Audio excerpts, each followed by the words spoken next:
Hello everyone, good day. This is Maylin B. Tumampos, the first reporter. So for today, we will be talking about the books of references and resources.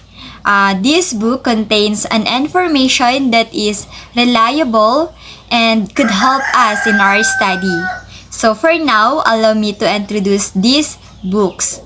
So these books are the Almanacs, Encyclopedia, and Atlas.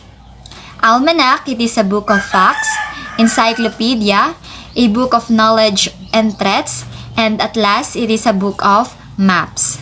Almanac, it is an annual publication that contains a wealth of information about the forthcoming year. Almanac, it is a yearly book that lists the important events or facts from that year. When Almanac first started, there were full of predictions, important dates, and weather predictions.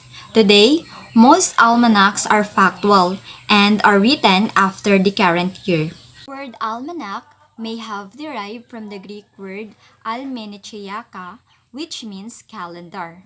However, the word almanacheiaka appears only once in Antiquity by Eusebius, who quotes Porphyry as the Coptic Egyptian uses of astrological charts.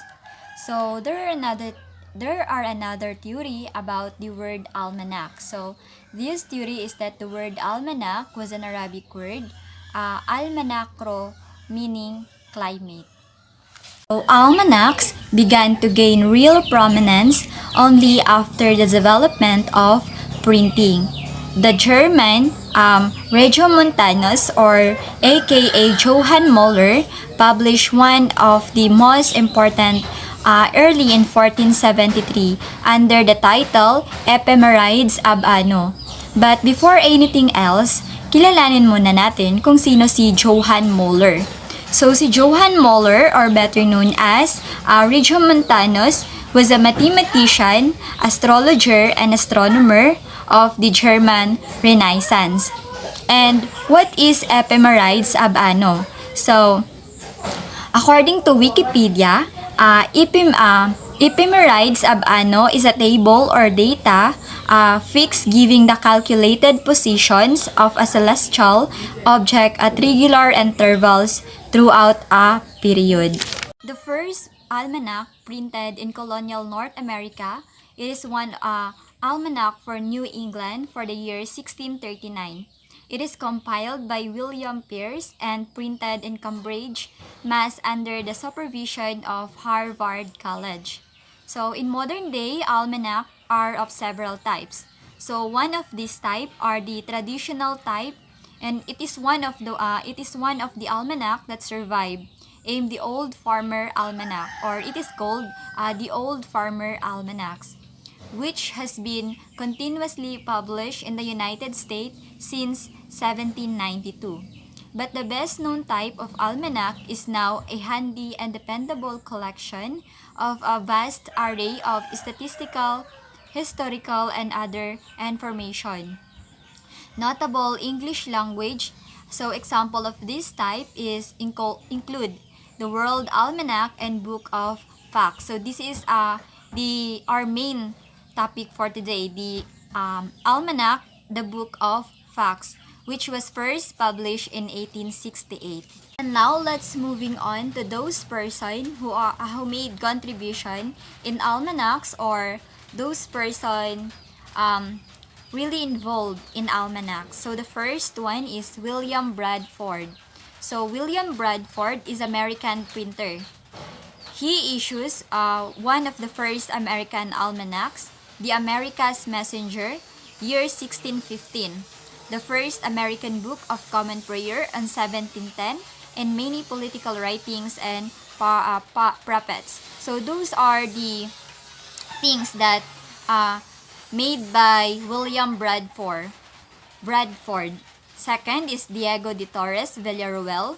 He is a Spanish writer, mathematician, and writer, famous in his own time on the great maker of almanacs that delighted the Spanish public, now remembered for his Vida, Peraroki Memoirs, that are among the best sources for information in. Last person is Benjamin Panector. He is American scientist, mathematician, astronomer, compiler of almanacs, inventor, and writer. He is one of the first important African-American intellectuals. Almanacs is a book of facts.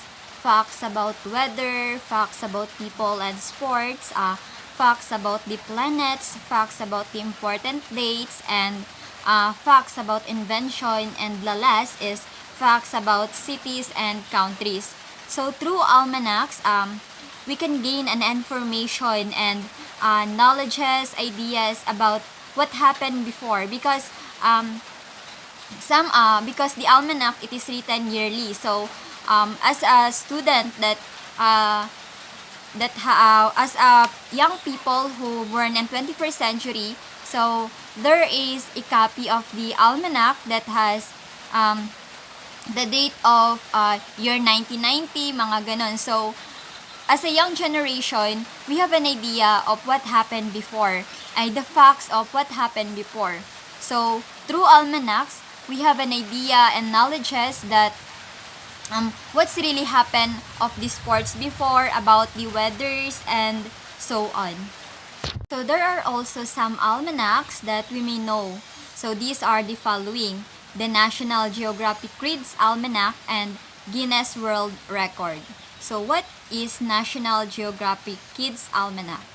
National Geographic Kids Almanac, it is for children. It is filled with interesting facts and full of great photographs. The second is Guinness World Record. It is an official site with ultimate record, blowing facts and achievement. So these are the following pictures that we can see inside the National Geographic Kids Almanac. And these are also some of the pictures that we can see inside the Guinness World Record. So some of the pictures that you can see here are some of the pictures that we can see inside the almanacs. There are some types of almanacs. These are the general almanacs and specific almanacs. So general almanacs cover all the topic, while the specific almanacs, it only focuses on one topic. For example, sports, all about sports, and then nutrition almanac, almanacs dedicated to a city or audience. So there are also other almanacs: the Old Farmer Almanacs, Poor Richard's Almanac, Farmer Almanac, and Nautical Almanac.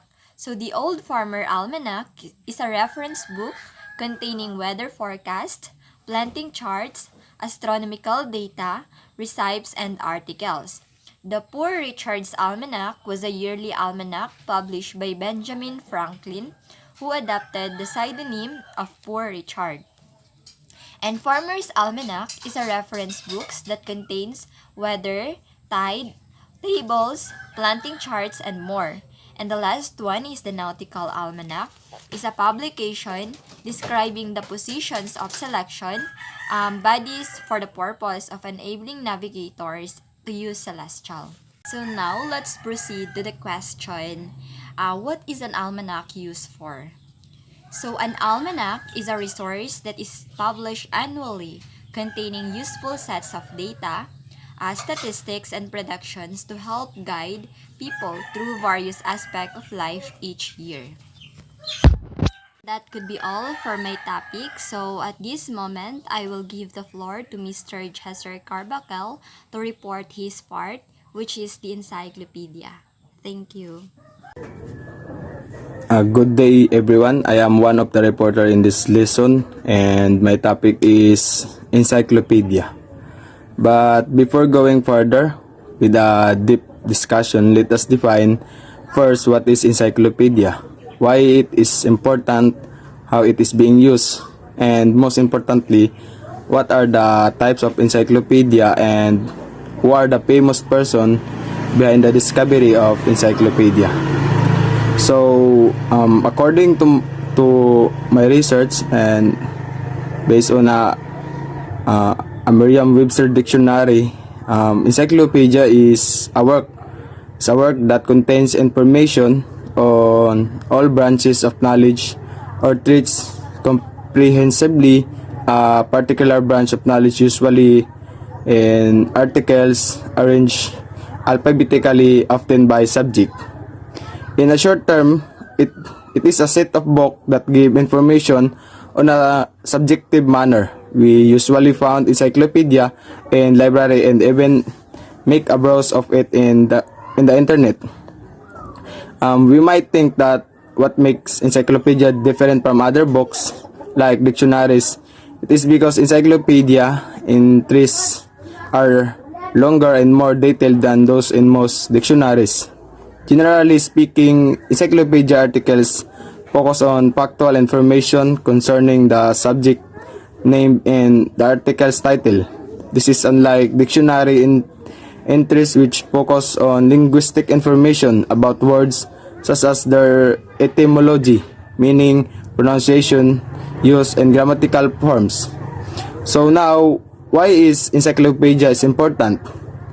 Encyclopedia is important because encyclopedias attempts to summarize knowledge in relatively short articles, as well as providing basic overviews of topics and answer the simple facts. Encyclopedias perform the function of providing context. In other words, identifying where the topic fits in the overall scheme of knowledge. Articles contain references to further reading, so they can be a starting point for more detailed research. Yes, there are people using encyclopedia and they still exist. But as the internet has taken over everything that we do, the need for them is gone. People use encyclopedia to broaden their knowledge on subject of the interest.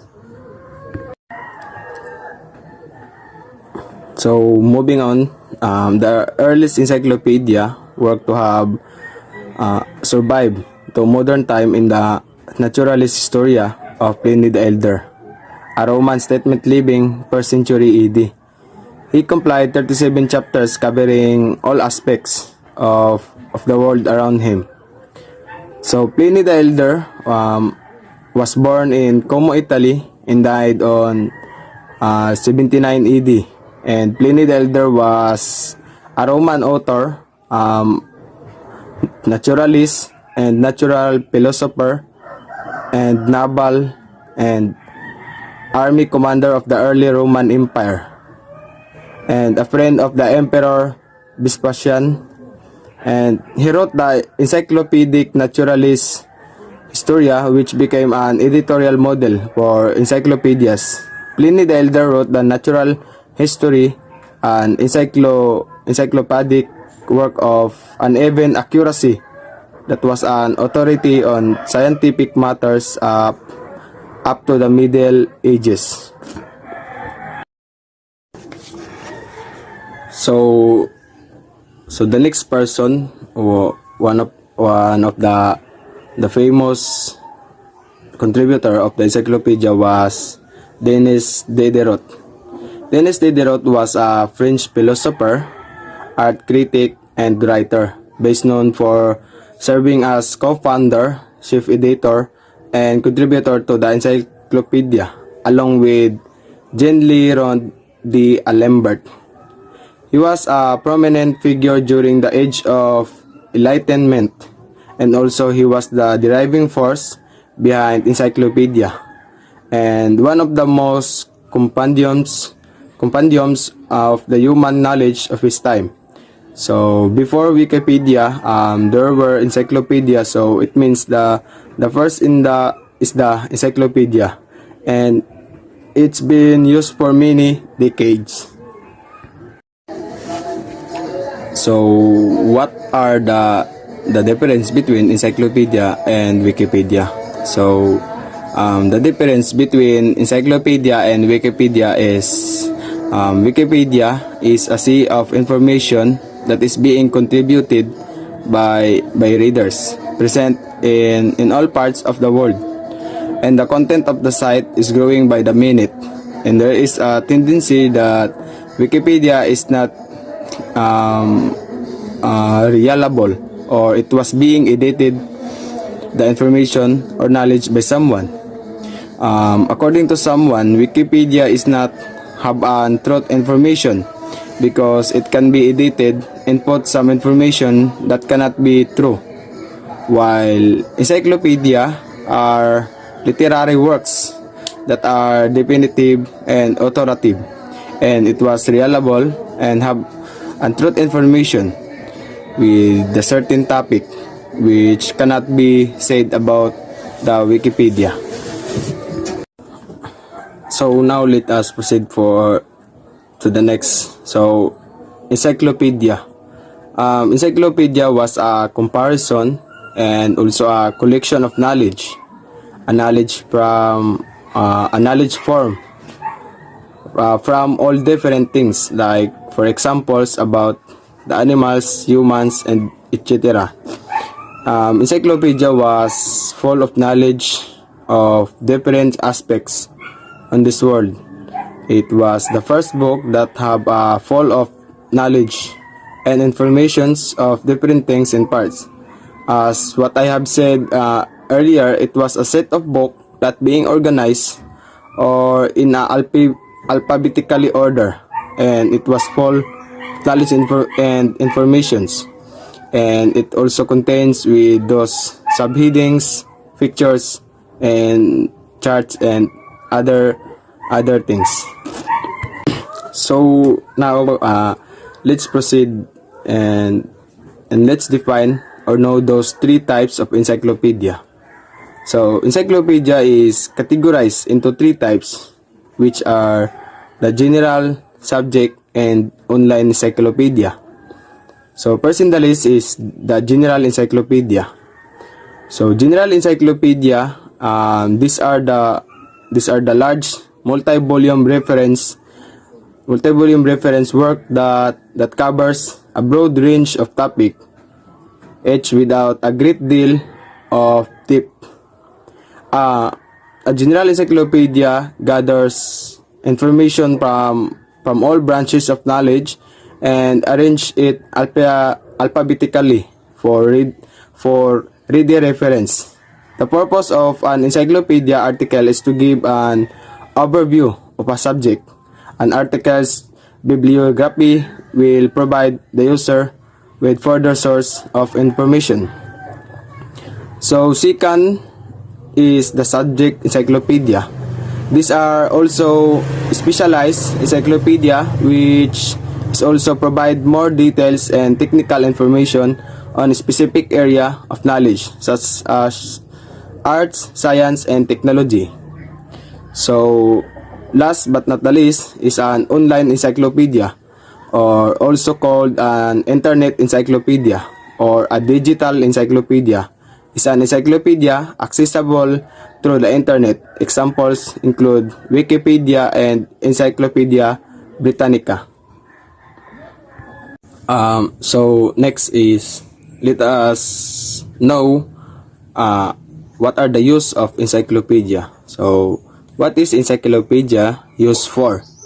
So encyclopedia is used to give each of us a wide information or introductory information that can help each of us make our topic be broadened and wider or narrow. And encyclopedia is a reference tool with information on a wide range of topics. Like for example, the topic you have is about the body of humans or about the animals like birds, the kinds of birds.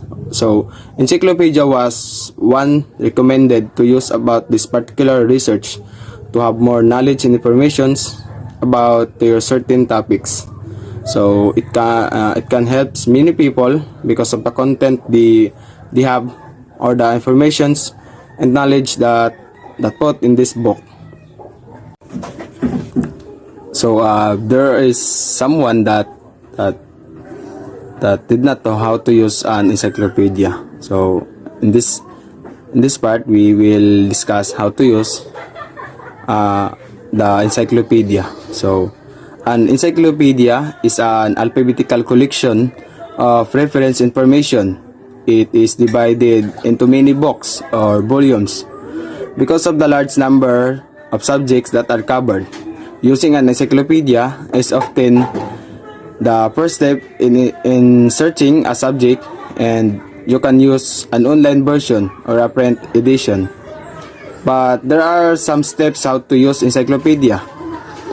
So number one is think about the questions you want to find an answer to. And number two, identify the keywords associated with the topic. And the third one is rank words in order in order of importance. And number four is choose the appropriate volume and begin your search. So use the words or the guide words at the top of the page to locate the subject you are looking for. Because of the encyclopedia, it was arranged alphabetically in like the dictionary. Like for example, if you want to find out the human body, or for example the heart, so you should first is find the letter H, and if and there was in the top of the pages, so you can easily find those subject or the topic that you want to find. So that would be my part of this report, and thank you for listening. I hope you will gain knowledge and information from it about the encyclopedia, and God bless everyone and stay safe. Thank you. So, hello everyone. My topic is all about Atlas. Atlas is a book of maps. Atlas is a collection of maps. It is typically a bundle of maps of Earth or of a region of Earth. Atlases have traditionally been bound into book form, but today, many atlases are in multimedia format. The first modern atlas was printed in 1570 by Abraham Ortelius, a Flemish cartographer and geographer. It was called Theatrum Orbis Terrarium, or Theater of Type World. It was the first book of maps with images that were uniform in size and design. The first edition consisted of 70 different maps. So, Abraham Ortelius. Abraham Ortelius was a cartographer, geographer, conventionally recognized as the creator of the first modern atlas, the Theatrum Orbis Terrarium. Abraham Ortelius are born on April 14, 1527 in Belgium, and he died on June 28, 1598 in Belgium. He was known for creator of the first modern atlas, proposing the idea of continental drift. There are the maps that can be found in atlas. Number one is political maps. Political boundaries are countries, state, and counties. So the second is physical maps. Physical maps features are mountains, rivers, and lakes. The third one is the economic or resource maps. Economic activities are farming, tourism, and manufacturing. So, here are the map case. The mountain, deserts, coniferous forest, deciduous forest, rainforest, grassland, wetland, tundra, and ice cap.